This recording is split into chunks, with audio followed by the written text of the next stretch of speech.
Bonjour à tous, moi c'est Cyril de l'école de pilotage moto H2S, l'école officielle Yamaha.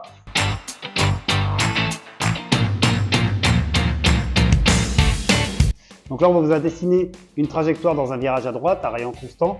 Le premier repère que l'on va avoir, c'est le repère de freinage.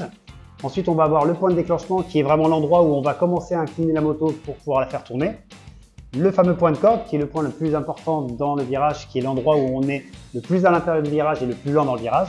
Et le point de sortie qui est vraiment l'endroit où on va lever les yeux et aller ressortir du virage en accélérant. Okay, dans un virage comme ça, on va retrouver plusieurs phases. La première phase que l'on va rencontrer, c'est la phase de freinage. Donc là, c'est vraiment le moment où on va avoir notre repère de freinage, où on va s'appliquer à freiner fort quand la moto est droite.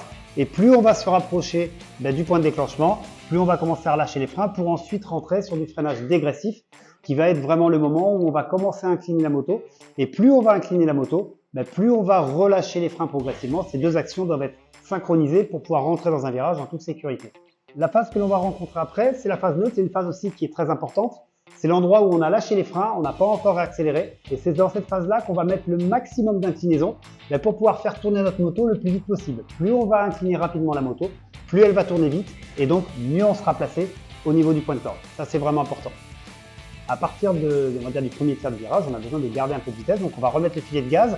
Ce filet de gaz va nous permettre de rasseoir la moto, de préparer la réaccélération en remettant une assiette neutre.